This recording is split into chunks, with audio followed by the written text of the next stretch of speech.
Amis stoïciens et stoïciennes, bonjour. Pourquoi redoutons-nous tant l'inconnu et l'imprévisible? Cette interrogation, maintes fois posée par les penseurs stoïciens, trouve un écho particulier à notre époque marquée par de profondes incertitudes.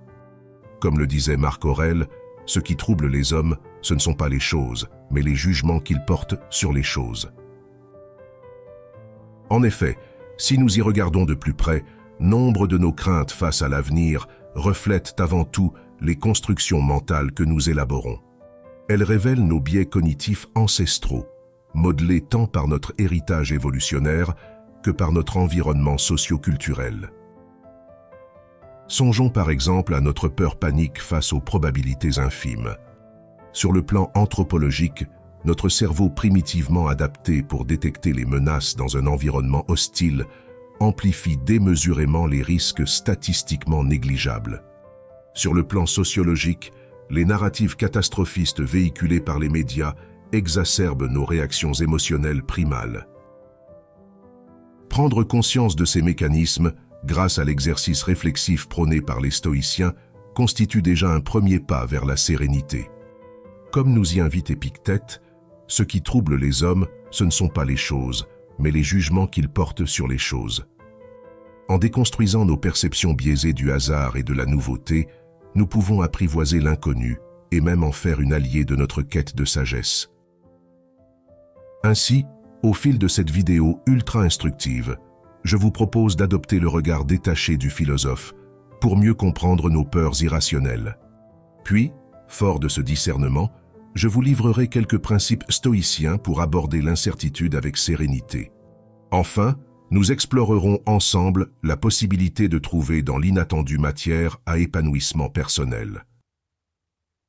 Alors, ces mécanismes psychologiques qui amplifient nos craintes face à l'incertitude sont encore renforcés par certains mythes bien ancrés dans notre inconscient collectif. Comme l'a montré Chrysippe de Soloès, la plupart des troubles qui s'emparent des âmes humaines naissent des jugements faux que l'on porte sur les événements. Songeons par exemple à l'idée reçue que le passé était plus sûr.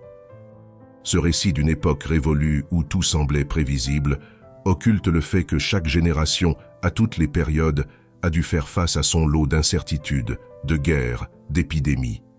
Comme l'écrit Sénèque dans ses lettres à Lucilius, se plaindre des temps, c'est plaindre les hommes. Gardons-nous de ce biais de nostalgie si commun.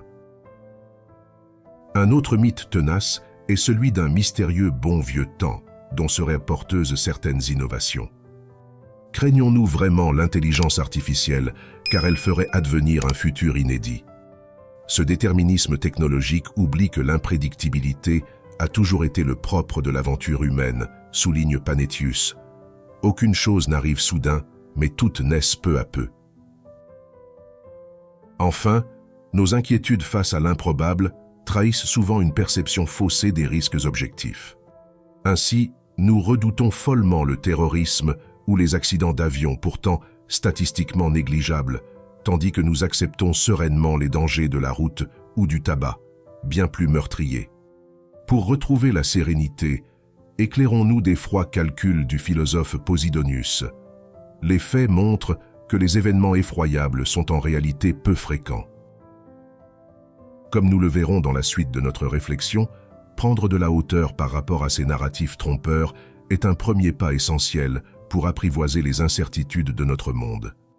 Pour reprendre les mots de Sénèque s'adressant à son pupille Lucilius, « Applique-toi, mon cher Lucilius, à séparer les choses pour voir ce qu'elles sont réellement, à les dépouiller des apparences dont les a enveloppées l'opinion. » Une fois nos perceptions de l'aléatoire débarrassées des oripeaux du sensationnalisme ambiant, occupons-nous à présent d'apprivoiser l'incertitude, voire d'en faire une alliée de notre quête de sérénité. Suivons ici l'enseignement du stoïcien Épictète. Ne cherche pas que les événements arrivent comme tu le souhaites. Souhaite-les tels qu'ils arrivent et tu seras heureux. Cette attitude de pleine acceptation du donné porte un nom, amor fati.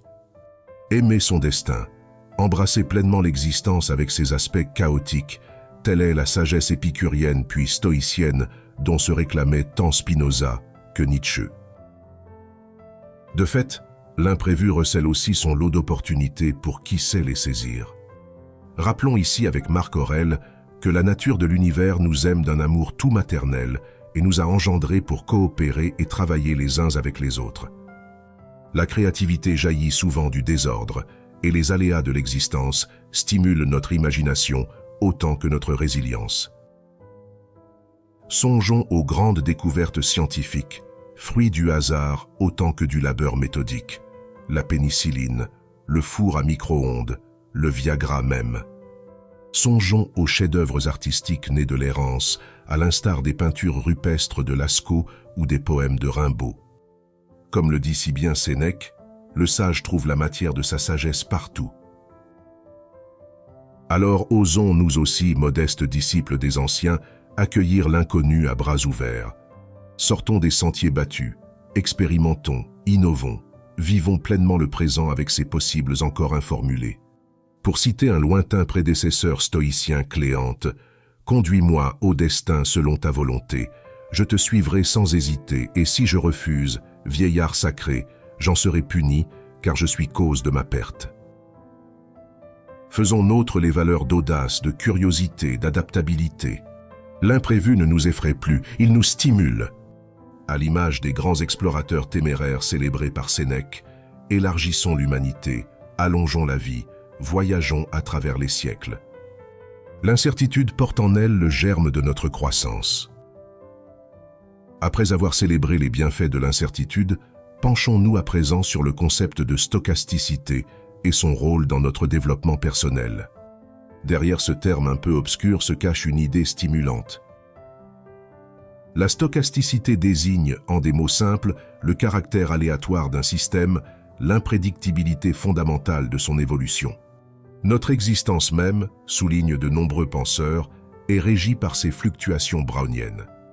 Songeons au destin de Napoléon, à un grain de plus ou de moins dans le sablier de l'histoire.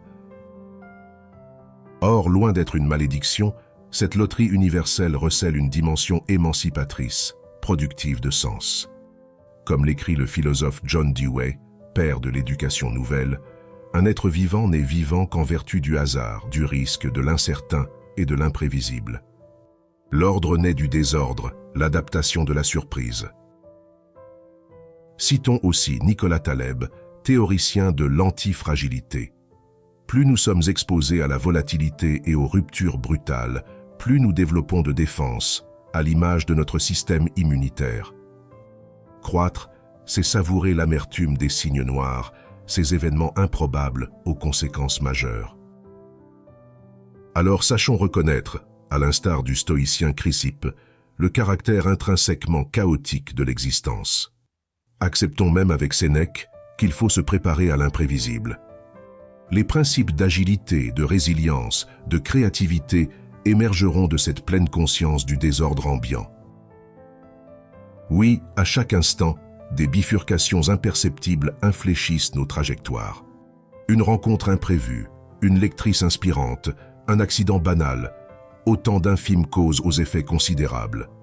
Dès lors, éveillons-nous à cette dimensionnalité fragile du réel. Aiguisons notre vision périphérique, cultivons l'art d'influer sur l'infime. Alors seulement l'incertitude deviendra notre plus fabuleux allié de croissance. Au terme de notre odyssée intellectuelle, attardons-nous sur un concept enthousiasmant, la sérendipité. Derrière ce nom barbare se cache rien moins qu'un mode d'être au monde, une disposition d'esprit propice aux heureuses découvertes. Popularisé par le sociologue Robert Merton au XXe siècle, ce néologisme issu d'un conte persan désigne cette faculté, cette sensibilité aux trouvailles inattendues.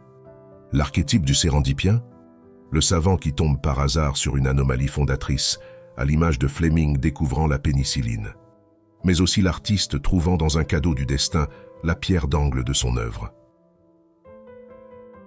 De récentes études, à l'instar des travaux de l'inventeur Pek Van Andel, ont montré que ce flair pour les coïncidences productives n'était pas qu'une affaire de chance, mais bien une compétence cognitive à part entière. À nous dès lors de la développer. Premièrement, sautons sur les opportunités, même lorsqu'elles contrarient nos plans établis. Le hasard, recommande Sénèque, favorise surtout les esprits préparés. Soyons ces esprits fertiles, prompts à saisir la moindre piste latérale, à explorer les impasses les plus obscures. Ensuite, multiplions les connexions improbables entre des domaines éloignés. Feuilletons sans relâche, butinons des fragments de savoir et de beauté aux quatre vents. Combinons et recombinons ces fragments dans des arrangements inédits. De ces unions contre nature jailliront les étincelles. Enfin, osons sortir des rails, dévier des routines éprouvées. Flâner, rêvasser, laisser vagabonder notre pensée gypseuse. C'est dans ces temps morts, nous rappelle Bertrand Russell, que mûrissent les idées vivaces. Armons-nous de patience et d'ouverture pour savourer les fruits exquis de l'imprévu. Ainsi, à l'école des anciens qui faisaient de la sérendipité un art de vivre, cultivons notre aptitude à trouver ce qu'on ne cherche pas, cite Pec Van Andel. L'inconnu recèle des trésors insoupçonnés. Sachons tendre la main pour les cueillir. Au terme de notre réflexion sur la manière d'aborder l'inconnu avec sérénité, récapitulons les enseignements dispensés par les maîtres antiques du portique. Nous avons d'abord constaté, à la lumière de la psychologie évolutionniste, combien l'imprévisible heurtait nos biais cognitifs profonds, suscitant des réactions de peur souvent irrationnelles. Puis, guidés par le scepticisme éclairé des stoïciens, nous avons disséqué les mythes trompeurs, exacerbant nos craintes face à l'aléatoire. Cet effort de lucidité opéré, nous avons pu envisager l'incertitude sous un jour nouveau. Loin de la fuir, nous l'avons appelée de nos vœux, amor fati.